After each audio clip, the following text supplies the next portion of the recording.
Hello, and welcome to an intro to Anthro with two humans. I'm human number one, John McCray. And I'm human number two, John Lehr. And this is the podcast where we reassess what it means to be human. And the title of today's episode is One Man's Trip is Another Man's Fall. Tourism, Overtourism, and Anti-tourism. Yeah, I was hoping you were going to throw that last one in. I know that's been in the news a bit. I know. Yes. Excellent. If you heard a siren during our opening, I apologize. I've got the window open. It's hot as hell in my office here. We're not doing it again. No. God. Once we go, we go. People don't know how much goes into that opening. You and I did. That was what, our 15th take? Yeah. I kept blowing my own name. Human number one. Yeah, it's interesting you mentioned this, John, that it's been in the news. Yes. Because I would say this topic has been yanked from today's headline, or this week's headlines. Ripped from today's headline. And just to give a little background on what we're going to be talking about, in the introduction to the book Hosts and Guests, the Anthropology of Tourism, Valene Smith says that in general, a tourist is a temporarily leisured person who voluntarily visits a place away from home for the purpose of experiencing a change. Okay. Yeah. That's great. So I would say, when I read that, I thought, well, at some point unless you never leave your house, at some point we're either a local or we're a tourist. And probably we switch off depending on where we are. Right. Yes. And in her book, The New Tourist, Paige McClanahan says that, quote, some people insist on a distinction between travelers and tourists. Yes. Where the former are explorer types who are unsatisfied with anything short of an authentic experience, while the latter are Philistines who are content with cliched mass marketing experiences. I see. Well, Paige McClanahan there raising the bar. I know. And McClanahan, she says that she finds the biggest difference between the terms is that we use traveler when referring to ourselves and people we know, and we use the term tourist is reserved for everyone else. Which is true. I think whenever you go someplace like Key West or Las Vegas and it's just jam-packed with people, and you complain about all the tourists, you're never included in that. Right. You're complaining about it. Yeah. And Nelson Graburn, in an essay titled Tourism, The Sacred Journey, says that tourism is a special form of play involving travel or getting away from it all, work and home, affording relaxation from tensions, and for some, the opportunity to temporarily become a non-entity removed from a ringing telephone. Okay. I mean, I think that's the fantasy. Yeah. And Graburn was writing, this book came out in 1989 before cell phones. Right. You know what I mean? It is. I travel a lot, as you know, and I love being on a plane. Except I hate it now that they have the text thing. Did you know that? You can text on a plane. No. And like American, and I fly American a lot, and you can text now, which drives me crazy. You mean from the ground up to people? God. And I always got so much done on the plane. I still do. I get most of my work done on a plane. I'm that guy. That person hunched over their computer in 3C. That's me.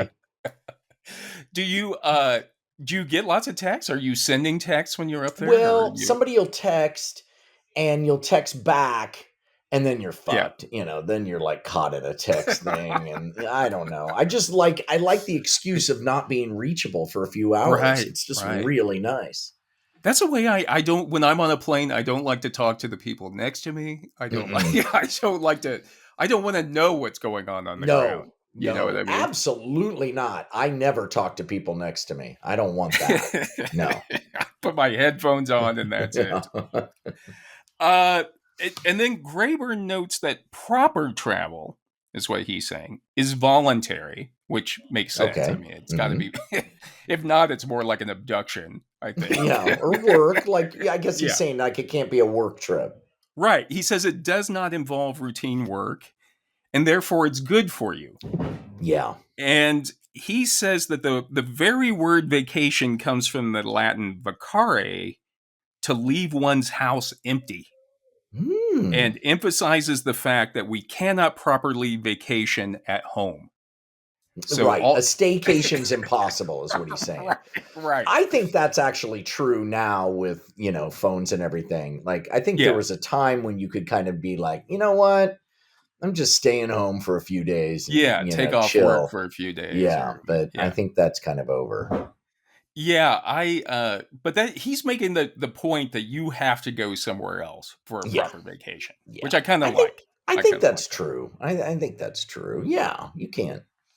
And John, you and I have both live or have lived in locations that are very popular tourist destinations. Yes. For example, God. You live in Hollywood. Yes. I live. I'm in a neighborhood just east of Hollywood called Los Feliz, and the two neighborhoods.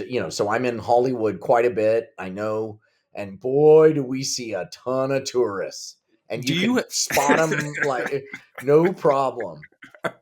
No problem.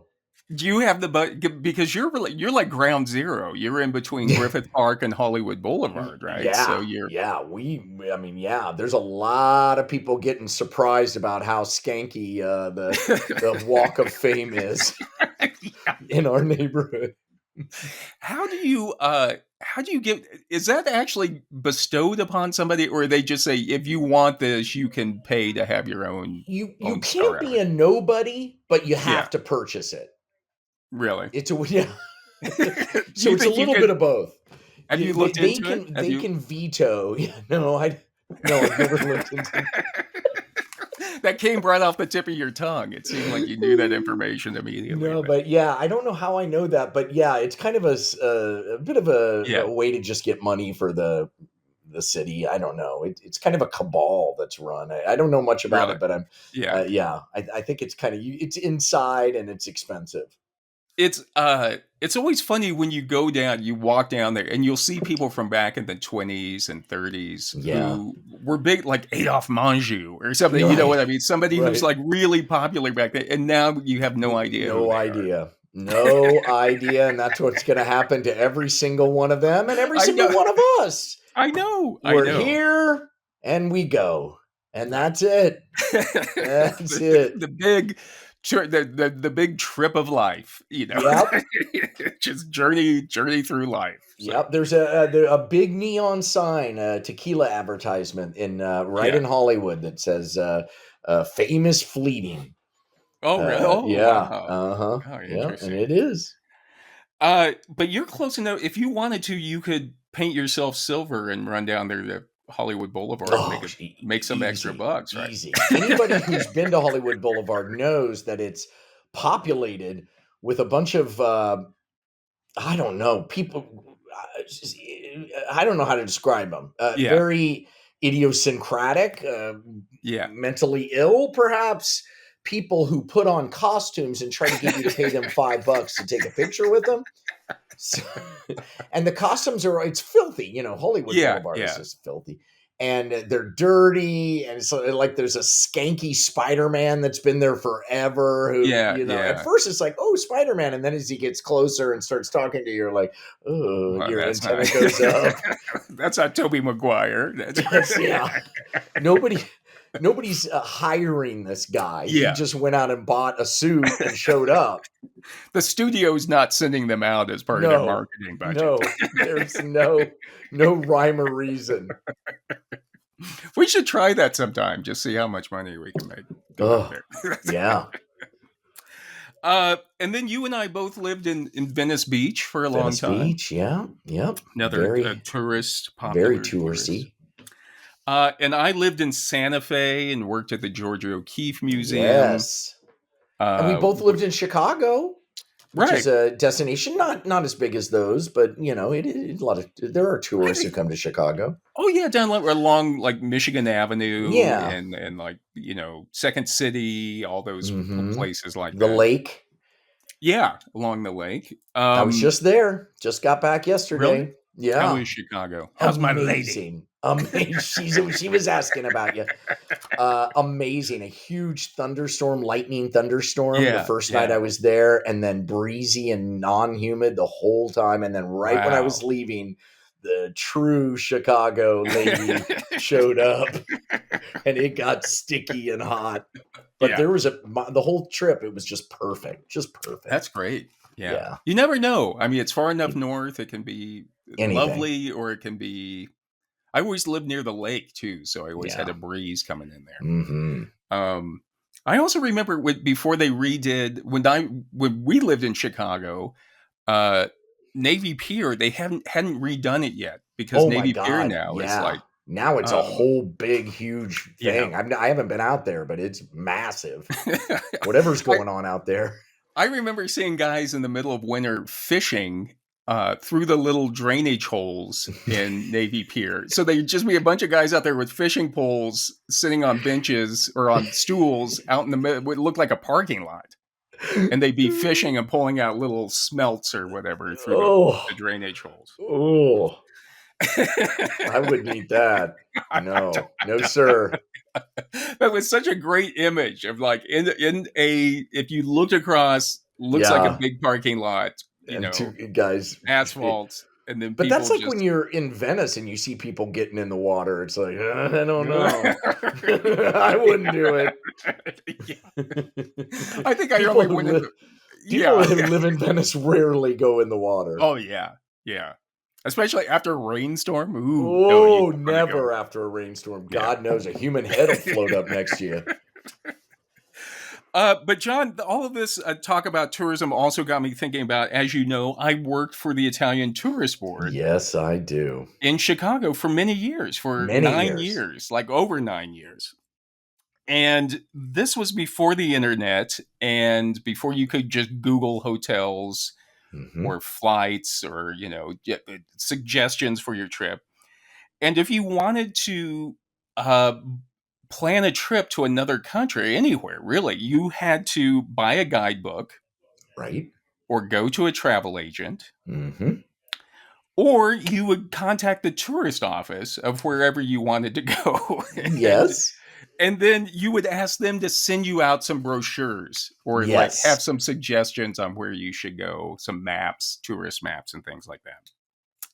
And so the job of the Italian Tourist Board at that time consisted of answering questions on the phone and sending out brochures to tourists and travel agents and providing press releases for journalists, travel journalists, and they'd contact us if they wanted photographs about Italy. And usually the photographs were all from back in the 50s. So I'd have to send them these photographs. It looked like right after the war, And that was before you could scan them and add color or do whatever. Yeah. You'd have to send them out to them. And then when they were done with them, they'd send them back. But we also, the Italian Tourist Board, and every major country had a tourist office. And but definitely in New York, but a lot of them had them in Chicago as well. But we would do trade shows and travel fairs where we'd fly around and answer questions about traveling. I remember this is bringing back memories because we were living together at the time. Right. In Evanston at the beginning when you first got the job there. Yeah. Oh, and we had the worst, hottest. Speaking Chicago of summer. Yeah. Oh, we were on the third floor, no air conditioning. I was cooking in a restaurant. Oh my God. We all just turned the shower on, literally.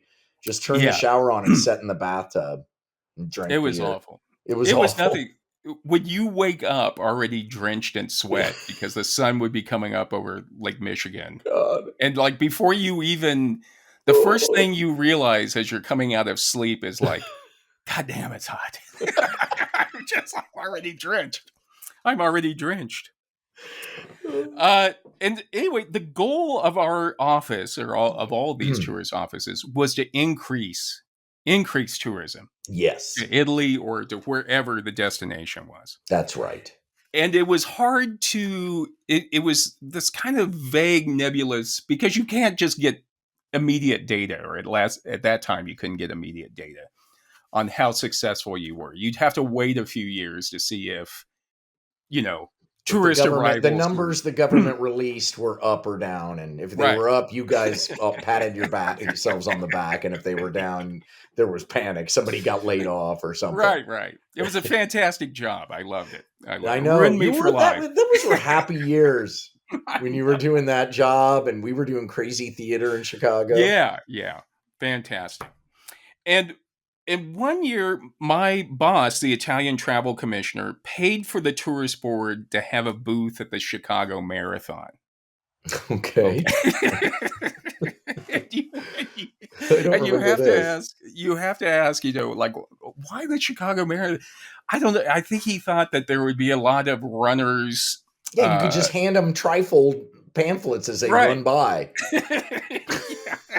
Like, come see. I had to scrounge around. Come to Italy for the tourism.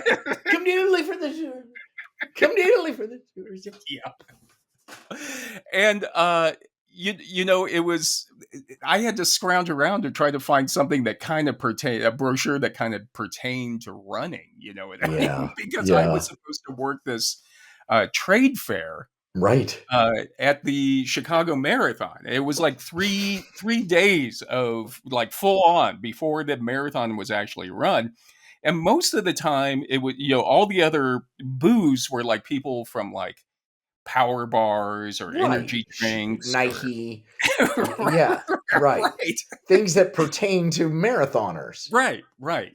And then as the runners, after they registered, they'd be coming through the trade fair. They'd be coming down the aisle, and after you saw all this stuff about like track suits and shoes, and you'd see a guy in a suit sitting there with a bunch of brochures about Italy, And so they'd always get like they get like this weird look on their face of like trying to make sense of it, like, what, Italy, what? Trade fairs are weird because if you walk by a booth that nobody's at. Yeah, you definitely don't stop. It's awkward because they're looking at you like, hi. And you know what I mean? Every trade fair is like that. Every convention. Yeah. And what was ironic about it was it wasn't just me. The only other person that was more awkward than me was Tom Wopat. Luke Duke from TV's Luke Duke was there working the Rogaine booth.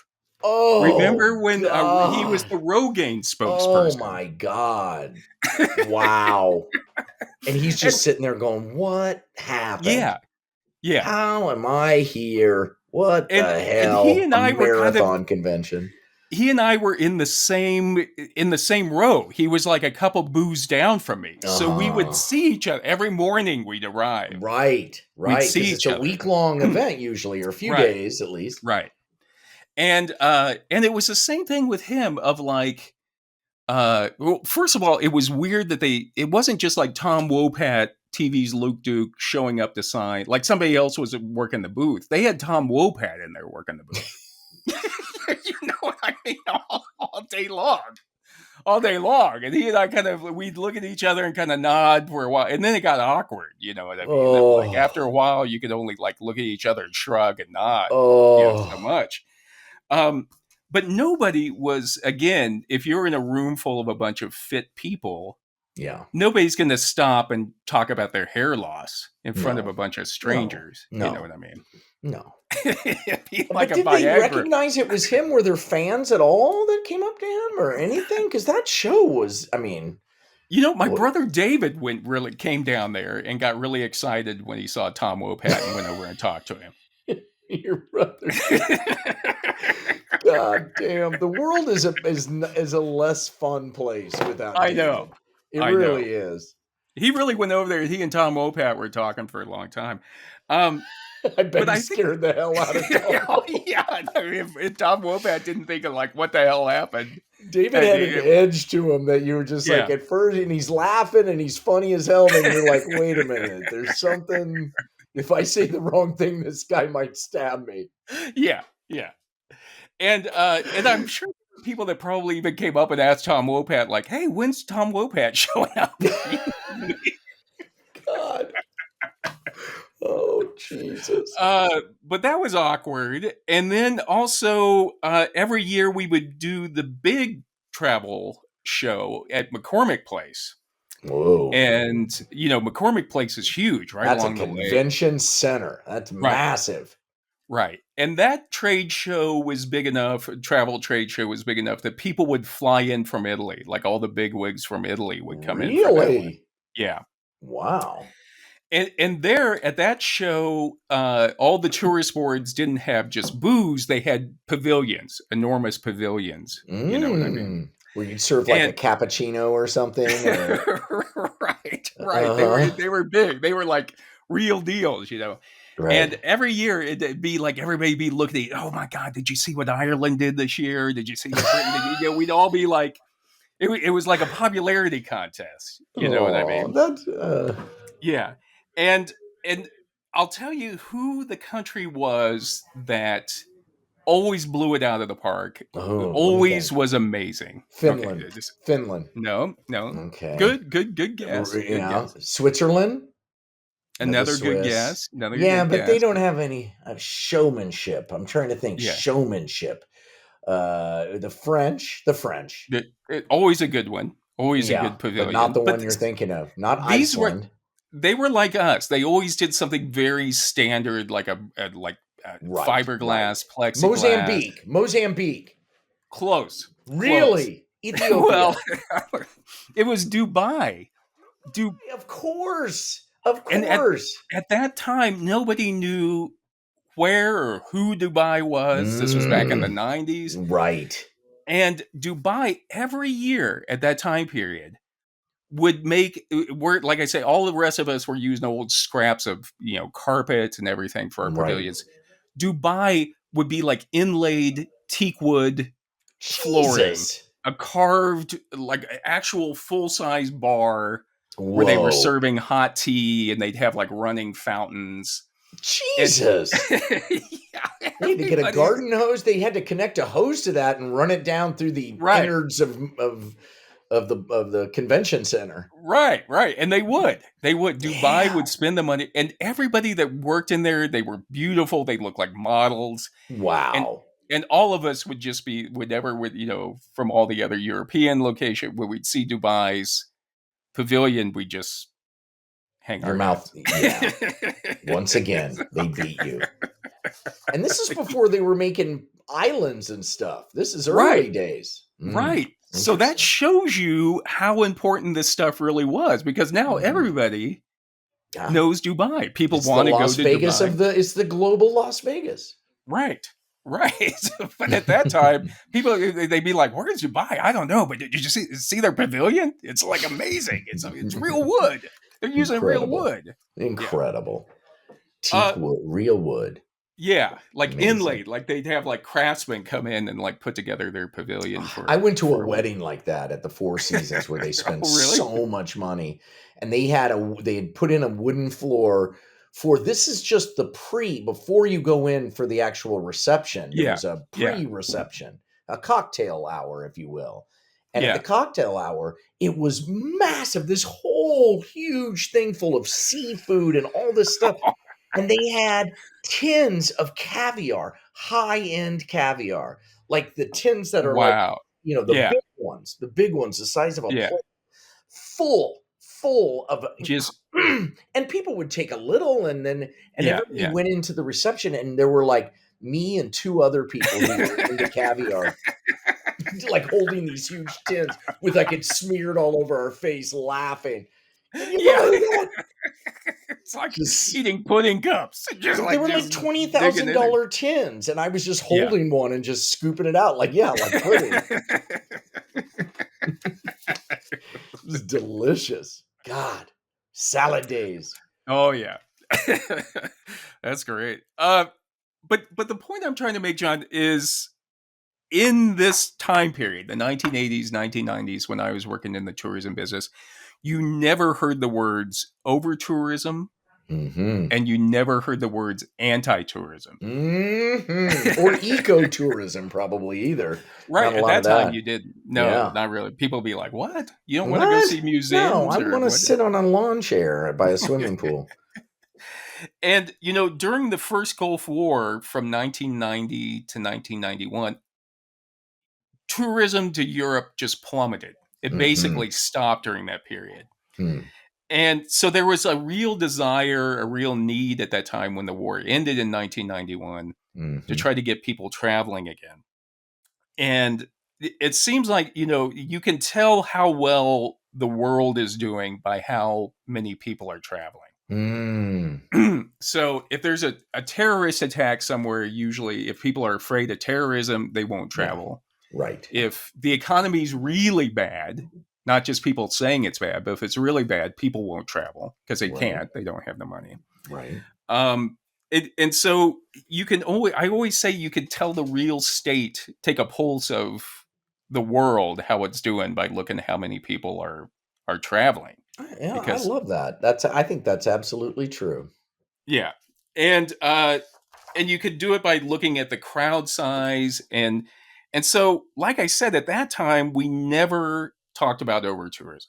We were always trying to get more tourists to come. And so, in fact, I would say that most destinations, if you said over-tourism at that time, they'd be like, well, yeah, that's a problem we'd like to have, or like we deal with that when we get there. Right. And the thing is, we've gotten there. we've gotten there now. Because like you mentioned, this summer, I've been reading over and over again about tourist destinations that were limiting the number of visitors to their locations due to over-tourism. Over-tourism. Right. And for example, in an article for the travel.com website, which came out just a few weeks ago, Quinter Auma lists 7 popular destinations that have limited visitors. And they include Venice, Italy, the Canary Islands in Spain, Glacier National Park in Montana, Athens, Greece, Okinawa, Japan, and Maya Bay in Thailand. And I'm not sure, did you see the movie The Beach with Leonardo DiCaprio? I did not. Yeah. The irony about Maya Beach in Thailand is it's where they filmed The Beach with Leonardo DiCaprio. And the movie's all about some hippies who are trying to keep this beach pristine and away from everybody. They want to keep it secret. Right. It was kind of his entree into the environmental scene. Right. That's where he kind of started his. Right. Yes, I remember that. And so what happened after that movie, which was about trying to keep this beach pristine, came out, just hundreds of thousands of tourists from all over the world went to Thailand trying to find this beach. And they basically just trashed it. Wow. That's so God. What is wrong with us? I know. And so Paige McClanahan in her book, again, The New Tourist, says... name, you gotta love an author named Paige. You know what I mean? It's so perfect. I know. It should be like Paige Booker. Yeah, Paige Booker. Like I'd love to if somebody were named Index, Tom Index. Index Tome Index. That'd be the guy's name. Chapter Johnson. Appendix. No, wait, is an appendix one? No. Yeah. So anyway, but she says in her book, quote, that waking up, the new tourist waking up to the power and perils of travel, she says, after the movie's release, the site chosen for the filming, Maya Bay on the Thai island of Phi Phi, became so inundated with visitors and their trash that Thai authorities eventually shut off access to the beach entirely to allow the ecosystem to recover. Wow. After nearly 4 years of closure, Maya Bay reopened in 2022, but under strict protocols. Swimming is allowed only in designated areas, tourist numbers are capped, and visitors are limited to the time slots they reserve in advance. Oh, man. Well, like... you got to do what you got to do. You can't get to the Hollywood sign anymore because people used to jump off them and kill themselves, or they would spray paint it, or all kinds of stuff. You can't get there. People all the time in my neighborhood are coming up to me with a camera, or a phone, saying, "Hey, God, where can I?" And you know it as they're walking up to you. They're looking for the Hollywood sign. Yeah. Like, nope, there it is. That's as close as you can get. Do you really need to touch it? It's just plywood painted white. Did you, when you first moved into that area, were you able to go up to it? Have you been up to it? You can hike up close to it, and you used to get a lot closer, but people live up there. Their house is up there. Yeah. They don't want people drinking their backyards. I always remember in that area, it was always surrounded by a chain link fence or something. It seemed like you couldn't get that close to it. Yeah, they've got barbed wire now. You can't even get close enough to the barbed wire unless you... Really? Yeah, they make it hard now. I have to admit, when I was researching this week's episode and I was going through all the photographs of all these tourist locations, the number, I thought, well, maybe it's just, a little overcrowded. But we're talking about throngs of people. Wow. So it's real. Overtourism is a real thing. Right. Interesting. Right. And it's just massive amounts of people. Like, I saw photos of Venice, Italy. And remember, back in 30 years ago, we were hosting people from Venice coming over. Right. Trying to get people to go to Venice. Right. The Veneto region. They're like, stop it. Yeah. Stop. Yeah. That's so interesting. How do you do with crowds? Are you good with? Yeah, I don't mind, because I love people watching. Like, my favorite place on the planet is the airport at Las Vegas. I am so happy there. Everybody, layover in Vegas, fuck. I'm like, yes, bring it. Because I just love the losers leaving and the people thinking they're going to win coming in. Oh, yeah. My God. And the dancers and the musicians. It's great. It's just great. I just love it. I've always considered, I have a strange reaction to Las Vegas, Nevada, not Las Vegas, New Mexico, the original Las Vegas. Right. But I've always felt it's like the closest thing to Westworld I've ever experienced. Yes. And that you can go there and have a great time. You're in a mass of swirling people. Mm-hmm. You're just like a log on this, this river of people. Yeah, And you can have a wonderful time with your own little group. Right. You get good service. Everybody's friendly to you. Yep. And you get home, you realize I didn't have a real conversation with anybody there the entire time I was in Las Vegas. It's so true. It's about disengaging, Yeah. Gambling is like alcohol. It's a way to, shut down. Right. Escape. And I think, and I always wondered, like, the people could have just been robots to me. Yes. You know what I mean? Well, they will be soon. That's coming. That's coming. And I'm like, bring it. Soon we won't even have to leave our houses to take a vacation. Yeah. We'll just be put into a coma and broadcast into a simulation, and it's going to be awesome. You wake up, they show you the photos about everything that you did. Yeah. Fantastic. I used to get really sad and depressed in Las Vegas. When I'd be there, I'd bottom out. I'd be like, oh my God, this is awful. This is well, if you stay, on the third day, it's always a coin toss as to whether the third day is going to be a good day or a bad day. But you can have 2 good days there, no problem. Yeah. But after that, get out. We started, Mary has a very good friend who has lived there forever as a dancer and singer. Mm-hmm. Yeah. And so we started going there, and when we go visit her, she doesn't live, she lives outside the Strip, but she always works on the Strip. Yeah. And so I started to see like more like a human side of Las Vegas, of like the actors and the performers, and everybody knows each other, and they all know who's working at what what venue and things like that. Mm-hmm. And so that's helped me. Like when I go there and because now it seems like any other entertainment town, like Chicago. Right. You see, you got a bigger look at it. You weren't on the log floating around in the whirlpool. You were on a log floating on the whirlpool that's outside that whirlpool. Right. Yes. Right. So it makes it, and then we always try to go out, get outside of Las Vegas for like an afternoon and go up into the mountains or something like that. Gorgeous. Just gorgeous. Yeah. I'll be driving there soon. I'm heading to Albuquerque. I'm coming your way, partner. Human number one. Oh no, human number two is coming. He wants food or money. That's what that guy always wants. Can't wait to see him in person. But anyway, in the July 25th, 2024 article, so that's like last week, 4 days ago, titled God, The Impact. You are on it. Look at this. Just a couple of days ago. Jesus. Turning this shit around. Yeah, you're amazing. You're amazing.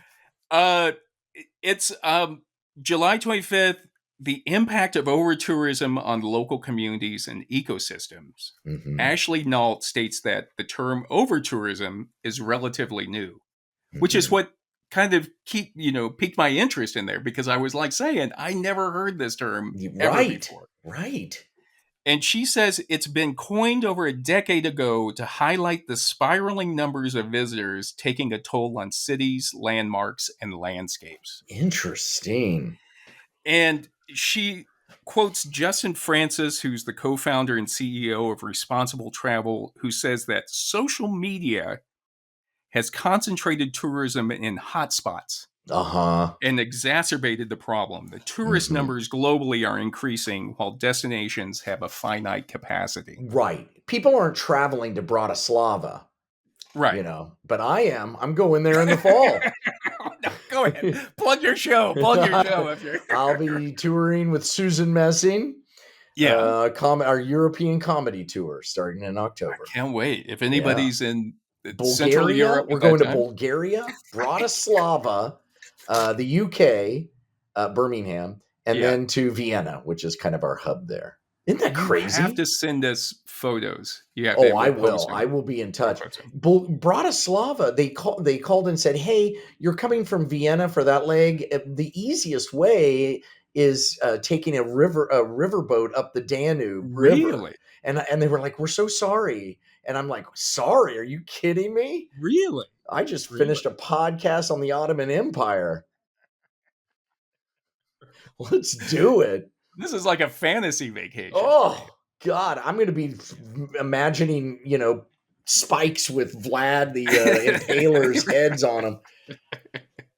So you guys will take one of those river barges. It's like a overnight river barge, or I don't think it's overnight either. It's not. Yeah. It's like a day, but it's supposed to be nice, and you just tool up the river. Do you have gear? You don't travel with gear. You guys don't have What do you mean gear? Like speakers and microphones in there. No. We have toothbrushes. I always bring my microphone, as you know. That's true. Yeah, I bring my microphone, so I have that. Again, Paige McClanahan in her book, she quotes Donald Ledbetter, who's the tourism program manager at the U.S. National Park Service, who says that visitation increases are really concentrated at some of your marquee, most famous parks. It's a self-reinforcing cycle where the places that are most well-known and most visited get repeatedly displayed on advertising and social media. Yeah. And they just get this momentum that's unstoppable. Yeah. I get that. You see it. We gotta go see the, and I while I do like being in crowds, it's really people watching in their natural habitat. So for instance, my family went to go see the sequoias in the Sequoia National Park, which is just, it's like Disneyland. You're just in a long, everybody bumper to bumper traffic. It's hell. I mean, but the trees are fucking incredible. Amazing. But it's everything else about it is just horrid. Just horrid. For what? To see this tree? It's like people who go to the top of Mount Everest because it's there. I don't know. Yeah, I'm gonna go that's over another here. one where now it's like anybody. I read a lot about where anybody can pay, and there's a tour guide that will take you up to the top of Mount Everest, whether you're qualified to go up to the top. It's a big yes. That is not. They'll just duct tape you to a Sherpa, and they'll get you up there. And you'll get once you get up there, you only get like 10 seconds to take a photograph or something. Is that true? 10 seconds. Because there's hundreds of other people who are waiting to get up there to get their photograph on the top of the world. Miserable. Yeah. And then, that's the problem where they're low on oxygen. They're not moving fast. The weather's turning bad. People die up there. Right. Right. Soon we'll all be going to space. Yeah. Put them on. If you like Mount Everest, just wait till you're out on the middle of space. Yeah. Trying to control your oxygen. And McClanahan, she notes an article in Elle magazine that was titled 30 Places to Instagram in 2023. Oh, boy. And she mentions all of these other articles in different, publications where they're telling you where to go and just get like a good selfie, basically. Right.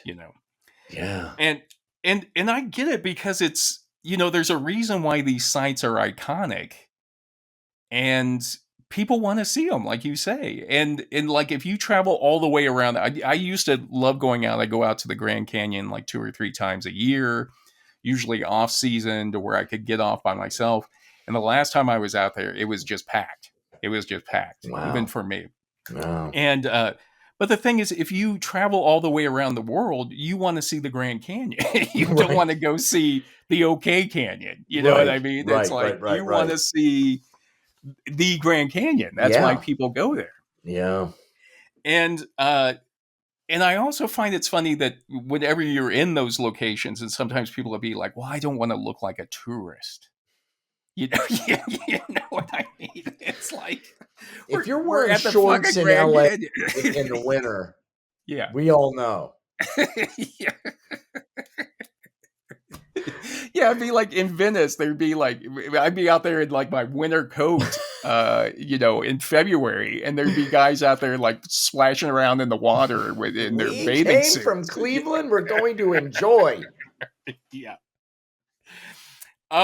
And the other place, Key West. I think I was in Key West years ago for a wedding around. Didn't you get a ticket? A speeding ticket? Yeah. And it was my brother's fault, I think, or something. No, like that. No. Well, I rode down there with your brother. Mm-hmm. But I wanted, and then I rented a car down there, and we were trying to get out. And Key West is just jam-packed full of people all the time. Yeah. You know what I mean? And you had to get to a plane or something?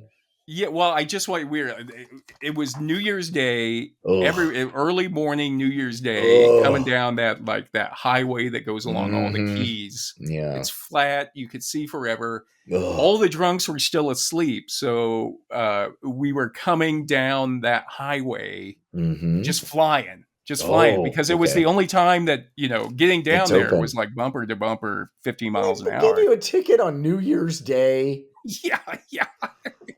He saw me, but so far away, and I just knew it. I was like, that guy's going to get a ticket. Yeah. He's like, well, you're the only one out here.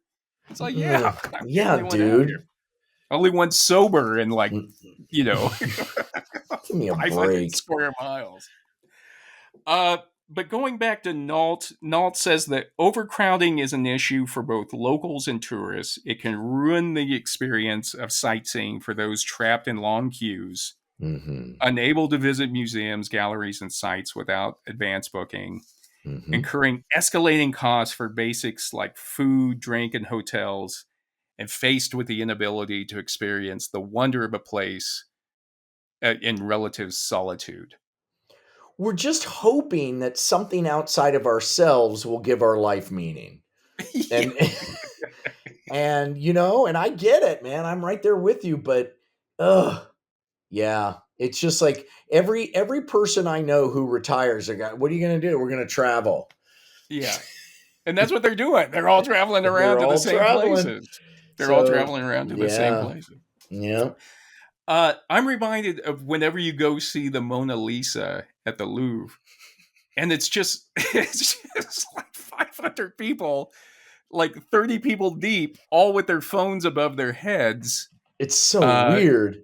Trying to get a photo of it to say that they've seen it, because it's a huge museum, and you're like walking around and you're enjoying something, and you hear like a commotion, and you're like, what's going on? It's like the same sound it makes when a celebrity walks in the door, like it's all these people talking together. You could just feel it. It's like the energy just comes. The energy. But I mean, it's not like, I wonder what you would say. It's not like you could sit there and stare at the Mona Lisa for a long time and contemplate the brushstrokes or whatever. No. And apparently in places like Venice, Italy, like I mentioned, and Orkney, Scotland, they've started limiting the number of cruise ships that dock at their ports. Yes, Alaska's doing some of that too. Yes. Have you ever taken a cruise? Never. Have you ever? Yeah. No. Cruise ships, though, are nasty from what I understand. Like, they drop all their poop and stuff when they get in there, and garbage. They're just these gross, supposedly, these gross things. And unless one advertises on our show, and then I'm and then changing my tune. But yeah, like when the power goes out, or you're still on a ship out in the middle of the ocean. Anything can happen. Right. And would you do it? Would you do a cruise if somebody said, "Here's 2 free tickets"? You know what everyone always says to me, like, "Oh, cruises, they're so wonderful. You can eat 24 hours a day." Right. Which and drink. That's the thing. Everybody's just wasted. I know. Wasted. Because what do you do? All right, I've gone down the water slide. Yeah. Yeah. I saw all the shows. I don't want to gamble. I'm not really that into crab legs out my ass. I can't go to my room because it's too small. I get sick if I'm not looking out the porthole at the horizon. I'm gonna drink hard.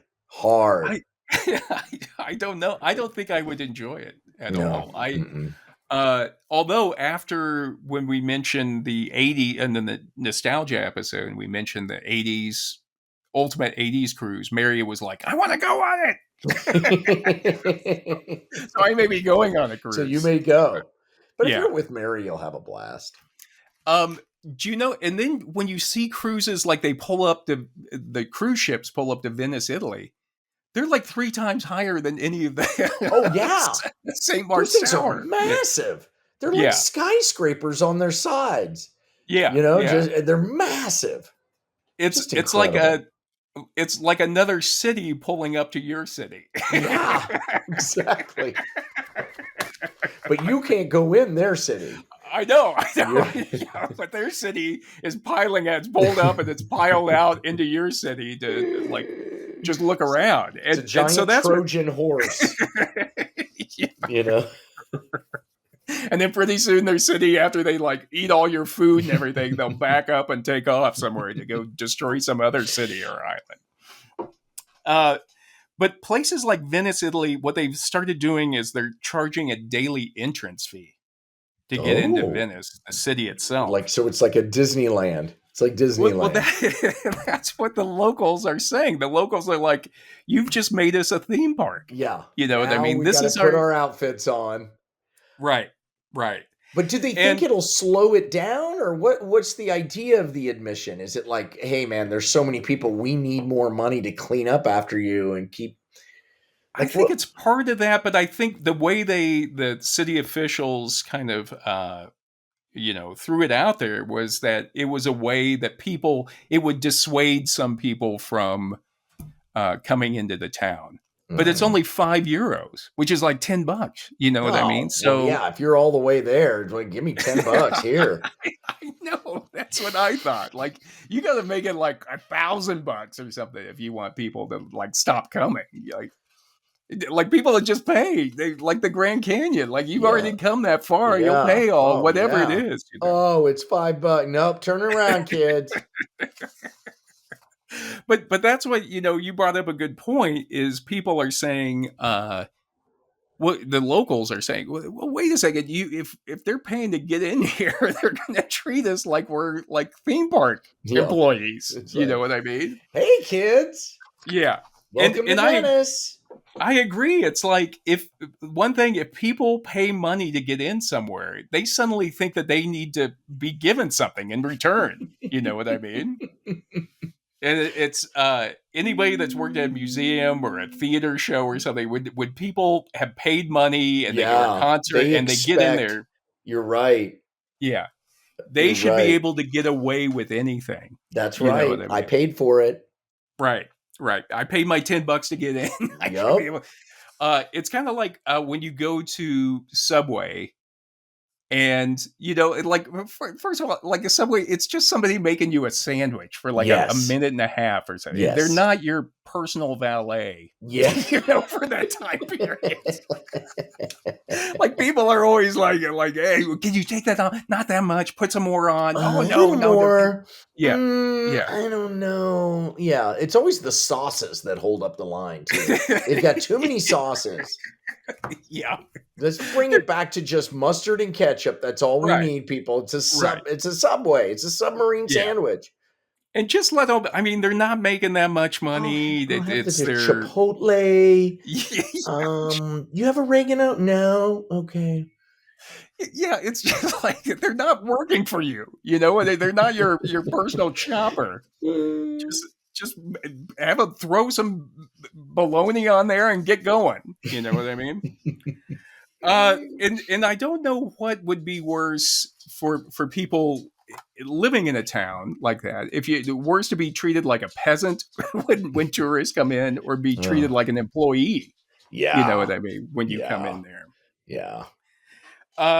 But just to give you an idea of the numbers of people we're talking here, there was an article by a guy named Jockims. Where is that? But he was quoting that there are 50,000 people living in the historical center of Venice. So 50,000 locals. Okay. Which is approximately 2 square miles. Okay, that's a lot of people in 2 square miles to begin with. And last year they had 20 million visitors. Jesus. So Jesus. There are now more tourist beds in Venice than residents. But listen, €5 per person, right? Yeah. That's what, 10 million? 100 million? Oh my, each person in that place could get their cut. Yeah. Listen, I would play the part of a hardware store owner in Venice. Maybe that's or a bus driver for that kind of money. If they don't like it, I'll come in there and draw a mustache on me. I'll fake an Italian accent. That's big money. We should send them our resumes. Yeah, people will be auditioning to live in Venice. Then the locals don't even have to deal with them. You just have a bunch of people that you're paying. They'll all be in, somewhere else, Dubai, having a great time. John, it reminds me of when we lived in that house right off the canals. Yeah. And the path up to the beach went right by the kitchen window and the living room window. Yes. And during the summer, it was a continuous flow of people up and down that path. Yes. Continuous. And every single person that passed by our living room and kitchen would look in there. Yes, because they're curious, they're bored, so they'd look in at us. There's real people in Venice. Yeah, you make eye contact there. You couldn't, it was horrible. And you didn't want to pull down there because then the room was too dark. Right. And there were too many windows. I mean, that place was like Window City. You walk around in your boxer shorts and some family of 6 is staring in at you. Just nonstop. About that. Yeah. But just imagine being in Venice. That must be what it's like in Venice. It's just like you're in your house. Like you grew up in Venice. You're in your parents' house, your mom's Charge house. the $5 and give it to the thing. I just think now I see it. I didn't realize the numbers were that big, but $100 million a year they're going to take in and spend that, split that with 50,000 people. Jesus, I'm in. The other thing is Airbnbs. Like Airbnbs are driving up rents for people, local people in these locations. Yeah. Yep. And so what they've started doing and this is from an article of June of this year from the Daily Mail, Emily Cooper says that Barcelona, Spain will ban Airbnb apartments in a desperate bid to stop rent spiraling and protect locals from the effects of mass tourism. But again, just charge them money. Yeah. Well, Cooper says that rental prices in Barcelona have increased by around 70% in the last decade. That's like LA. Yeah. Well, I think the same thing is happening in LA of like, instead of selling houses or renting out houses affordably, the landlords just realized it was easier to just rent it out as an Airbnb. Yeah, it's true. I have a neighbor right across the street who every weekend it's a different party. Oh, man.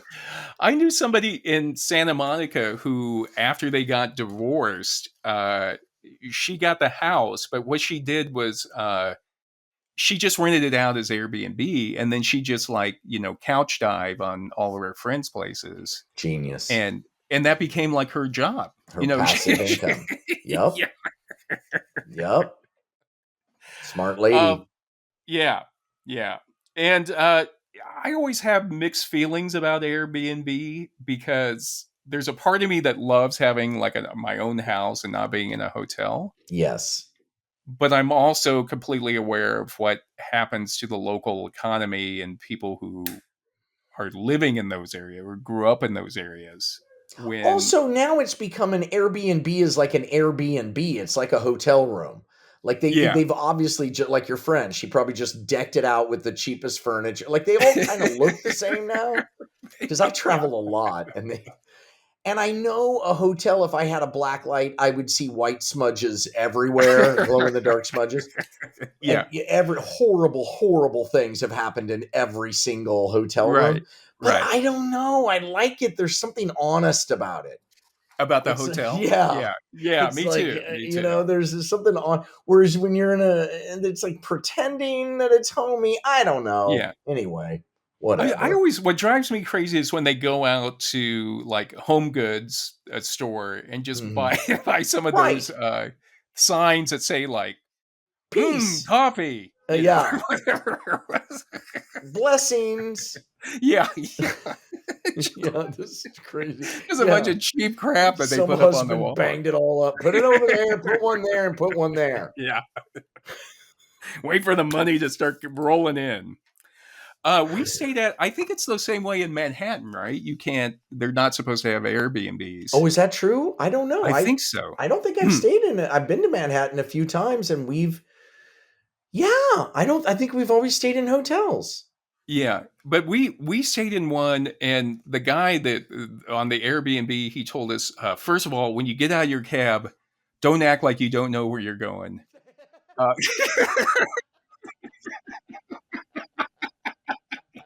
He was like, don't linger out on the street. Come immediately in. Have the key ready. Acting notes. Yeah. He goes, don't talk to anybody in the hallways, you know.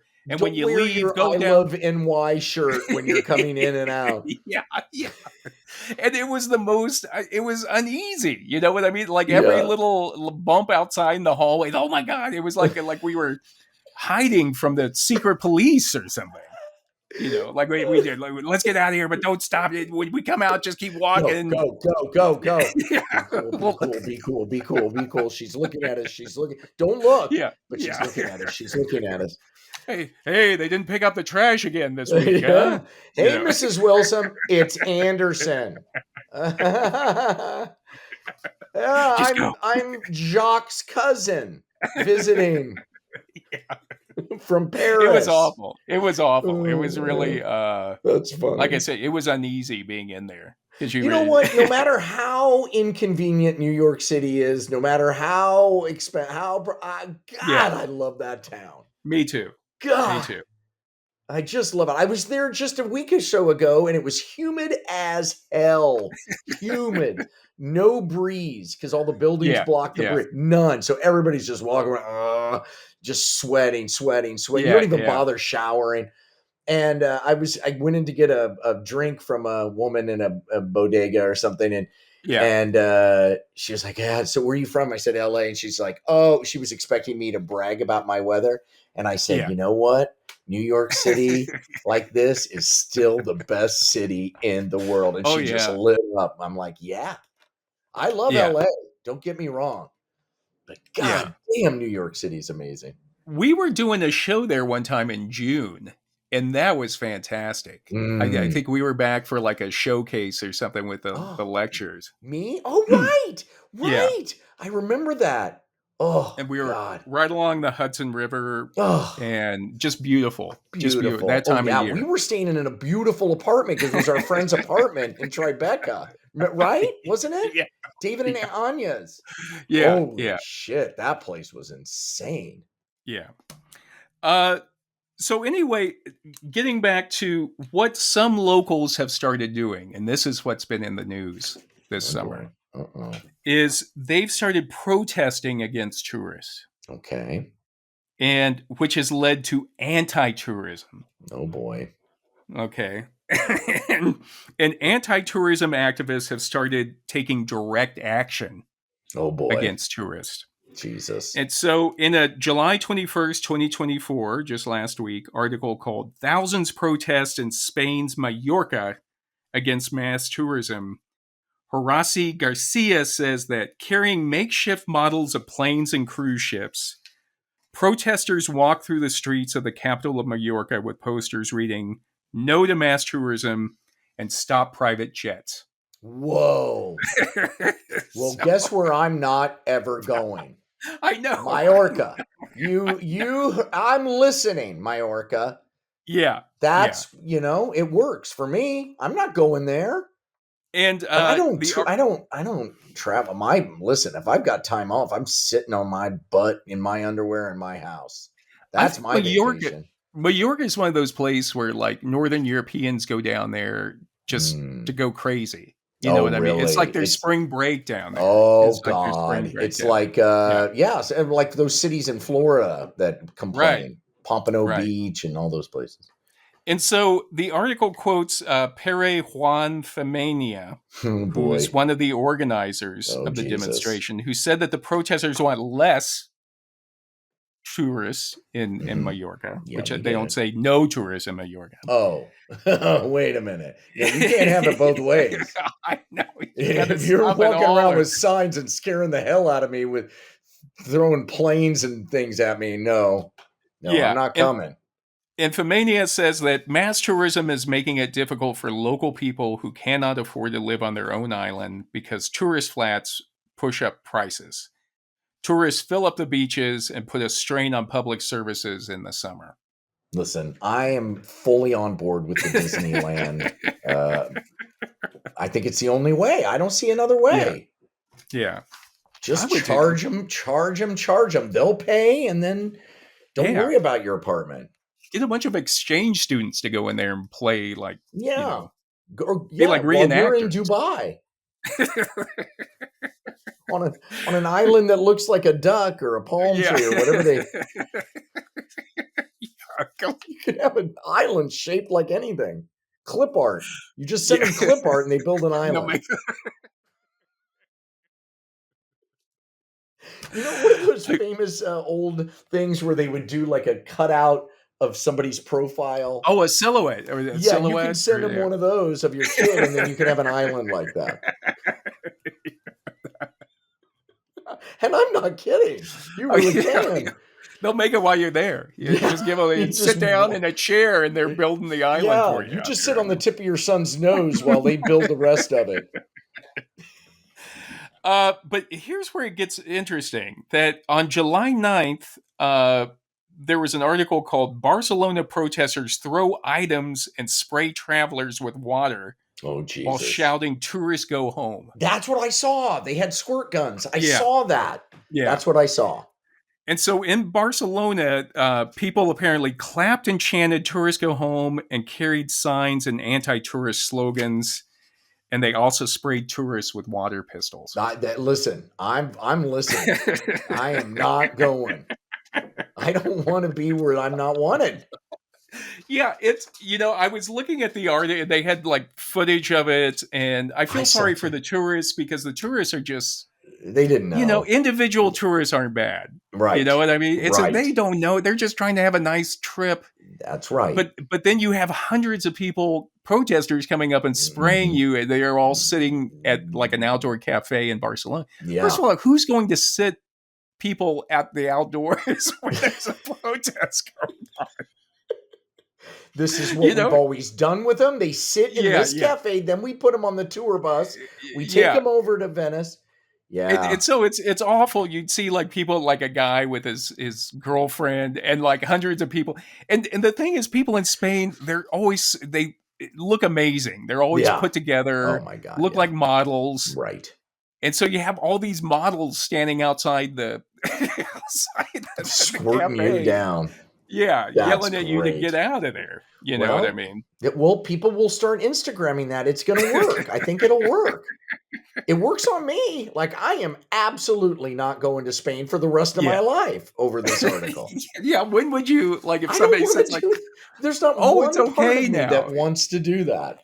Oh, it's okay now. They're okay. They they want you to come back, and it's like you get over there and they start spraying you. Yeah, no, I hear you. I don't want to be here. Okay, done. Got it. So Jack Guy in a CNN article says that, of course, visitors increase prices and put pressure on public services. And while profits from the tourism industry are unfairly distributed and increase social inequality. Right. So everybody's always like, they should be glad that they have all that tourism bucks coming in there. But it's like that tourism money's not trickling down to everybody. Right. That's why, again, charge $100 per person to come into Mallorca. They'll pay it, but that money has to go directly to, but it never will. It's like the lottery. Remember when the lottery was going to pay for our public schools? Yeah. Everybody was going to get a piece of it. Everybody was going to piece of it. Yeah. So my question, John, is how did we get here? How did we go from me sitting at a, travel convention in Chicago looking at Tom Wopat with nobody stopping at my booth to suddenly now Italy is overrun with people? I know. I don't know. We want the experience. We want, and there's just so many of us. Yeah. Yeah. And I think there was a time where we always thought that tourism was good. It was a way to get out and exchange ideas, see the world. People would, some sort of cultural exchange. People would understand each other better. And in the book, A History of Modern Tourism, Eric Zulo says that the story of tourism as we currently understand it is rooted in Europe. It was born of the Grand Tour. It expanded as a result of changing aesthetics generated by the Enlightenment. It grew largely as a product of the Industrial Revolution and new technological inventions. And military and economic dominance assured that Europeans could take their new pastime to every corner of the globe. Right. Right. And, in the 1700s, that's usually where people think that our modern idea of tourism comes from, was the Grand Tour. And that was where like rich guys from Northern Europe, usually England, like some lesser nobleman's son or something, would travel over to Europe for a couple years and go on the Grand Tour, go see all the big sites. And the idea was that you wanted to end up in Rome. But on the Grand Tour, you were supposed to have a tutor going along with you. Oh, so you'd learn, and this is how you graduate into... Right. And it's like, what are those two characters in Macbeth, or is it and Hamlet, who are like touring around. Guildenstern? Yeah. Rosencrantz and Guildenstern? Maybe I have it wrong, but I thought they were sort of touring around too. Well, this was like if you were a rich guy, you would send your son off to Europe. That makes sense. And he'd go off with all of his money, all of his bags and everything. He'd stay over there for a while. Right. And he'd have a tutor to kind of explain everything. Yeah. And tutors were usually like failed writers or academic. It sounds like a job I would like. Yeah, I know what I'd be doing. That's maybe what we end up doing. Hey, Guildenstern, look over here. Here's the Venus de Milo. The two humans. Was made by the two humans tour. Will lead you across Italy. Ooh, that's what we should do. Yeah, that's not a bad idea. All right, I'm writing it down. But I read where a lot of times the tutors themselves would end up just like drinking and of course, chasing women and stuff. Yeah, well, that's what everything devolves. Yeah, and then the other thing was an invention was the railroad. And when the railroad came about in the early 1800s, up in like the 1840s, it became easier for people to travel, to take excursions outside of town. Sure. And some of the first ones that they did was Thomas Cook, which Thomas Cook Travel became like a big tour operator. But the original Thomas Cook back in the 1840s was a preacher who he started out like taking people on excursions out to temperance fairs. Really? Yes. What a horrible tour. That's like a tour from hell. It would be like a sobriety cruise. You get on there like, there's no Listen, I'm glad I'm sober, but the last thing I want to be is around a bunch of sober alcoholics. Oh. That's the crew. Can you imagine that? Like a sobriety cruise where there's no booze on there. And it's like 24-hour-a-day meetings. I'd rather be on the 80s cruise where everybody's drunk. I'd rather be there. I really would. Yeah. But that's how Thomas Cook started out. And then he branched off and started taking people all over the place. Jesus, Thomas. What were you thinking? And then we had, there was such a thing called in the 30s called fascist tourism. What? In Italy, there was a program called Dopo Lavoro, which is like after work. And the idea was the government would organize outings and day tours and things for the people to kind of help them, their morality and their strength and their health and everything. So brainwashing. Government brainwashing cruises. I know. They said by 1937, Dopo Lavoro had sponsored some 50,000 foot marches, day outing tours, which sounds like a foot march. Jesus. It's like a work camp. It sounds like a work camp. Oh. And then in World War II, of course, tourism and economies crashed because of the war. Right. And then after the war, they were trying, you've heard of the Marshall Plan, whereas like the United States was trying, because the United States was the one economy that hadn't been really destroyed by the war. Right. They were trying to help all these European economies back up after the war. Right. And so they came up with the Marshall Plan. And one of the main elements of the Marshall Plan was tourism. And Zullo talks about how what they thought was, that's a way to get Americans traveling to Europe to try to bring over that money and get money back into these destroyed European economies. Interesting. And then afterwards, hopefully when they go back after having enjoyed some of these Italian foods and products or European foods and products, then they'll ask for them when they get back home. Yeah. And then that would like increase exports. Especially with all of, everybody's backgrounds, Irish, Italian, we're all, most of the population is from Europe. Yeah. So it was all a way, tourism was a way to try to help Europe get back on its feet. Always about money. That's why Europe needs to turn the tables on us and charge us to get back in. Yeah.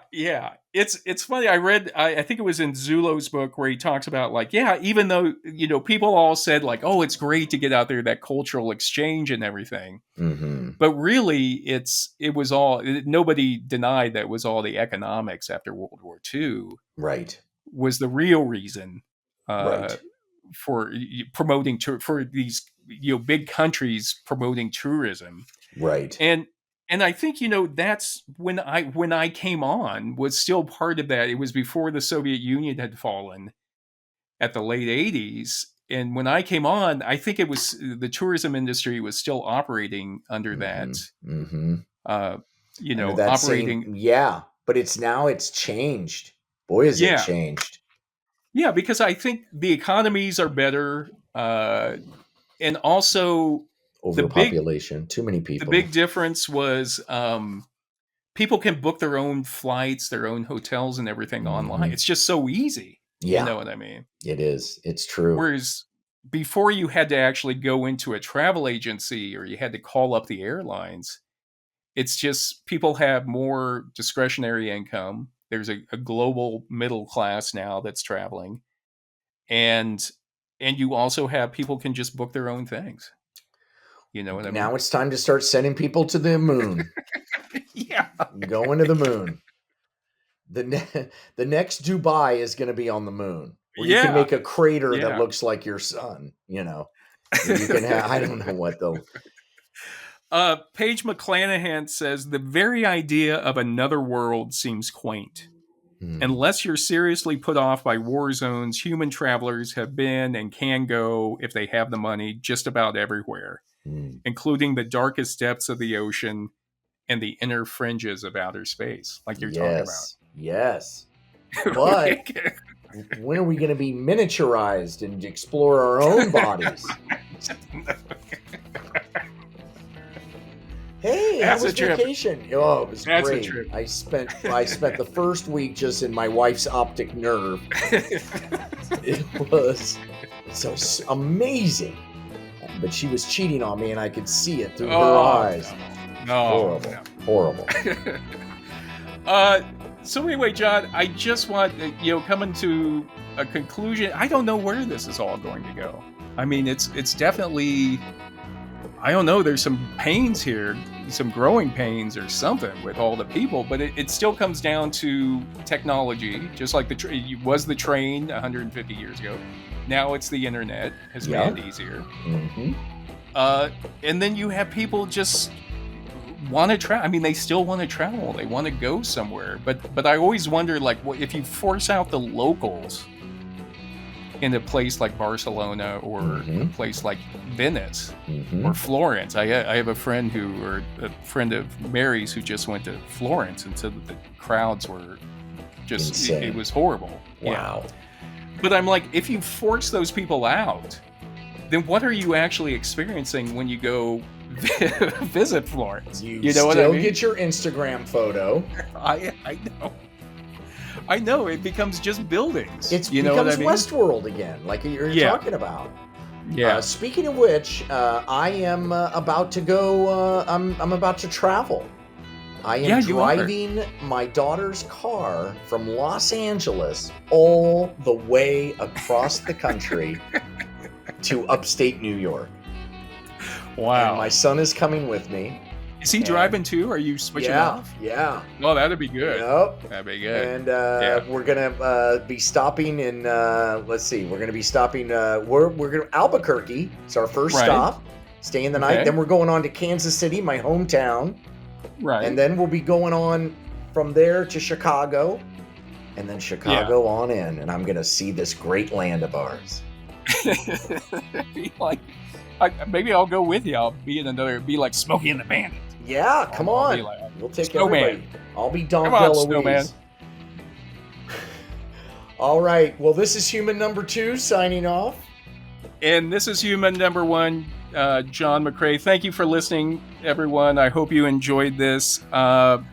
If you like this podcast and found it interesting, please tell a friend about it. I've started sending out, if you have an idea for a podcast episode, I've sent out some of our bracelets this week to the people who have sent in That's great. topic ideas. Thank you for doing that. Thank you. So just know we really do. If we say we're going to do it, we'll do it. It may take a while, but we'll do it. We do it. And don't forget to check out our sponsor, Watson & Company Socks, on Facebook. Good pair of traveling socks. My son had my socks on last night. We were watching TV together, and I looked over and I think those are my socks. They're good socks. God damn it! You got to have good socks if you go traveling. Yeah, that's true. That's true. All right, guys, we love you. Thanks for listening. Get out there, see the world, but spread out a little bit. Yeah, spread out. Or just stay home and play a video game. All right, John. Love you. See you guys. Bon voyage. Bon voyage.